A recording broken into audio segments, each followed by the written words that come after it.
ગુજરાતમાં ફરી એક વખત ભારતનો અગ્રણી ટ્રાવેલ શો પશ્ચિમ ભારતમાં સ્થાનિક અને આંતરરાષ્ટ્રીય પ્રદર્શકોને જોડવાનું એક સ્થળ Gandhinagar Mahatma Mandir convention and exhibition centre ખાતે ટ્રાવેલ એન્ડ ટુરિઝમ ફેર 2024નો પ્રારંભ થયો છે।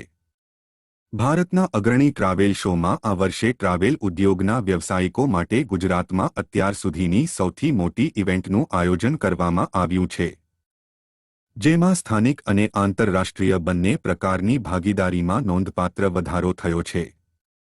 26 દેશો અને ભારતના 27 રાજ્યો અને કેન્દ્રશાસિત પ્રદેશોના 900થી વધુ પ્રદર્શકો પ્રવાસ પેકેજો અને વ્યવસ્થાપન સેવાઓથી લઈને અદ્યતન મુસાફરી તકનીક સુધીની તેમની નવીનતમ ઓફર રજૂ કરશે।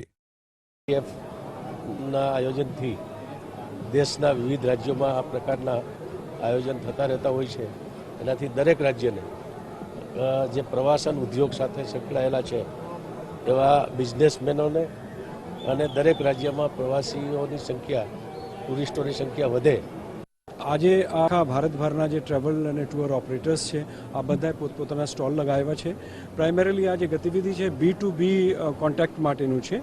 એનાથી આપણા જે ગુજરાતના ટુરિઝમ ઓપરેટર્સ છે એ લોકો બીજા રાજ્યોના ટુરિસ્ટ ઓપરેટર્સ સાથે, ટ્રાવેલ એજન્ટ સાથે, ટ્રાવેલ એજન્સીઝ, બીજા રાજ્યોના જે તમામ ટુરિઝમ સેક્ટરની અંદર ઓપરેટ કરનારી એજન્સીઓ છે બધા સાથે